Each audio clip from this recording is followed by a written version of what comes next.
विरोध प्रदर्शन में युवाओं को तोड़फोड़ की राह पर देश की संपत्ति को नुकसान पहुंचाना देशद्रोही से कम नहीं। विरोध प्रदर्शन में युवाओं को जोश के साथ होश रखना चाहिए। जयवीर गहलोत। मानव अधिकार संरक्षण संघ के राष्ट्रीय अध्यक्ष जयवीर गहलोत की अध्यक्षता में विचार संगोष्ठी का आयोजन हुआ, जिसमें सेना में भर्ती की अग्निपथ योजना के खिलाफ देश के लगभग 12 राज्यों में युवाओं द्वारा प्रदर्शन किया गया। भारतीय संविधान के अनुसार सरकार द्वारा बनाए गए नियमों एवं योजनाओं का ठीक तरीके से विरोध करने का सभी को अधिकार है, लेकिन यह दुर्भाग्य का विषय है कि ये विरोध प्रदर्शन एवं आंदोलन उग्र प्रदर्शन में परिवर्तित हो जाते हैं, जिसमें आंदोलन एवं प्रदर्शन करने वाले समूह को पुलिस प्रशासन द्वारा रोकने का प्रयास होता है। प्रदर्शनकारियों द्वारा पुलिस प्रशासन के रोकने को सही नहीं माना जाता और आंदोलनकारी अपने विचार को विशेष स्थान पर विशेष व्यक्ति के सामने प्रस्तुत करना चाहते हैं। किसी वाद विवाद में आंदोलनकारियों या प्रशासन की तरफ से कोई एक या 2-4 व्यक्ति आपस में हाथापाई, लड़ाई झगड़ा या पत्थरबाजी आरंभ कर देते हैं, जो कि दोनों तरफ से एक दूसरे को नुकसान पहुंचाने के लिए किया जाता है। यह भी संभावना है इस आंदोलन के बीच में किसी राजनीतिक पार्टी या पार्टी का समर्थन कराने वाले ग्रुप बीच में पहुंच आंदोलन को समाप्त करवाने हेतु आंदोलन को उग्र प्रदर्शन में बदलने में सफल होते हैं। राष्ट्रीय महासचिव धर्मप्रकाश आर्य ने कहा कि युवाओं को चाहिए कि अपने विरोध प्रदर्शन करते समय अपने ग्रुप में सभी लोगों की सही जान पहचान की जानी चाहिए कि उनके साथ चलने वाले लोग सभी अनुशासित हैं। साथ ही अपने विचार लिखित ज्ञापन के रूप में संबंधित सक्षम अधिकारी के माध्यम से प्रधानमंत्री या मुख्यमंत्री को पहुंचाने चाहिए। किसी भी सरकारी संपत्ति को नुकसान पहुंचाना, तोड़ना, आग लगाना, यह सभी गतिविधियां राष्ट्रीय विरोधी कार्यों में सम्मिलित होती हैं। राष्ट्र की सारी संपत्ति हम सभी की है, किसी राजनीतिक दल या उस समय सरकार को चलाने वाली पार्टी की यह संपत्ति नहीं है। इसके नुकसान की भरपाई भी सरकार टैक्स लगाकर जनसाधारण से ही करती है। साथ ही जितने समय तक वह संसाधन पुनः तैयार नहीं होते, उन संसाधनों के न होने का कष्ट भी जनसाधारण को ही उठाना पड़ता है। सरकार के विरोध प्रदर्शन में किसी भी प्रकार से अपने आप को कष्ट देना या आत्महत्या करना बहुत बड़ा अपराध है। अपने आप को कष्ट देने या आत्महत्या करने से किसी राजनीतिक पार्टी को या सरकार को कोई नुकसान नहीं होता है। इसलिए किसी भी नीति का विरोध करने का तरीका शांत स्वभाव एवं जागरूकता के साथ होना चाहिए। ताराचंद राणा, सेवानिवृत्त मास्टर वारंट ऑफिसर, जज एडवोकेट, ब्रांच एयरफोर्स ने कहा कि नौजवानों को यही संदेश है कि उनको तोड़फोड़ की राह पर देश की संपत्ति को नुकसान पहुंचाना देशद्रोही से कम नहीं है। संविधान के अनुसार उन्हें अपने अधिकारों के लिए शांतिपूर्वक आंदोलन करने का अधिकार है। निडर होकर अपनी बात को रखना भी एक सभ्यता का प्रतीक है।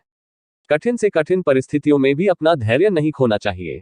खासकर अपनी प्रजातंत्र प्रणाली में हिंसा और तोड़फोड़ का रास्ता नहीं अपनाना चाहिए, क्योंकि सरकार की संपत्ति जनसाधारण की संपत्ति है और इससे दूसरे देशों में भी हमारे नौजवानों के प्रति गलत संदेश जाता है। नौजवानों पर देश का भविष्य टिका हुआ है। मेरे व्यक्तिगत विचार से यह लंबे समय के लिए यह स्कीम देशहित में सही नहीं है। राजपाल गुलिया, आर्मी सेना शिक्षा कोर से सेवानिवृत्त, ने बताया कि ये जो अग्निपथ स्कीम के 2 पहलू हैं, इसमें कुछ त्रुटियां हैं, पैसे बहुत कम है, इनको बढ़ाया जाना चाहिए। 4 साल के दौरान यदि कोई किसी दूसरी नौकरी में जाना चाहे तो उसे छूट देनी चाहिए। इस स्कीम के तहत उम्र 17 से 21 न होकर 25 या 27 साल तक की जानी चाहिए। भारतीय नवयुवकों को अनुशासन, देश प्रेम, सच्चाई, कपड़े पहनने का तरीका, खाना खाने का तरीका, सभी प्रकार का अनुशासन सिखाया जाता है। लंबे समय के लिए यह स्कीम देशहित में सही नहीं है। इस अवसर पर रामफल, सुशील गोयल, रण सिंह, सेवानिवृत्त आर्मी आदि महानुभाव ने भी युवाओं को संबोधित किया। युवाओं ने देश के प्रति ईमानदारी व राष्ट्र उत्थान की शपथ ली। योजना के तहत भारत सरकार के द्वारा जो सेना में भर्ती करने का निर्णय लिया गया है, इस निर्णय के विरोध में अनेक राज्यों में युवाओं के द्वारा रोष प्रदर्शन किया जा रहा है। मानवाधिकार संरक्षण संघ द्वारा यह प्रयास किया गया कि युवाओं को समझाया जाए कि लोकतंत्र में आपको विरोध करने का अधिकार है, लेकिन उस लोकतंत्र के अधिकार के स्वरूप हम कभी भी उग्र ना हो, क्योंकि यदि कहीं नुकसान होता है तो वह राष्ट्रीय संपत्ति का होता है, वो किसी पार्टी का नहीं, किसी सरकार का नहीं। और जब तक उस नुकसान की प्रतिपूर्ति होती है, वो संसाधन तैयार किए जाते हैं, तो उस समय तक उन संसाधनों की कमी भी जनसाधारण को ही झेलनी पड़ती है और उन संसाधनों की प्रतिपूर्ति के लिए जो धन का उपयोग होता है वह भी जनसाधारण के द्वारा दिए गए टैक्स के पैसे का प्रयोग होता है। तो कभी भी युवाओं के द्वारा या और कोई भी आंदोलन देश में होते हैं, किसी भी राष्ट्रीय, सार्वजनिक या किसी व्यक्तिगत प्रॉपर्टी को नुकसान नहीं होना चाहिए। इसी के साथ साथ हमें ये प्रयास करना चाहिए कि हम युवाओं को मोटिवेट करें कि अब सुनने में आया है कि कुछ युवाओं ने फांसी लगाकर आत्महत्या की, कुछ युवाओं ने आगजनी में अपने आप को स्वाहा करने का प्रयास किया इसके विरोध स्वरूप, जो कि बहुत ही गलत कार्य है। हम सरकार से ज्ञापन दें, जहाँ तक प्रशासन हमें पुलिस प्रशासन जाने दे वहाँ तक जाएं, फिर वहाँ पर संबंधित अधिकारी को हम माननीय प्रधानमंत्री जी को अपना ज्ञापन दे सकते हैं और अपने आंदोलन को हमेशा शांत बनाए रखने का प्रयास हम करें, ताकि किसी भी प्रकार का नुकसान अपने राष्ट्र को ना हो।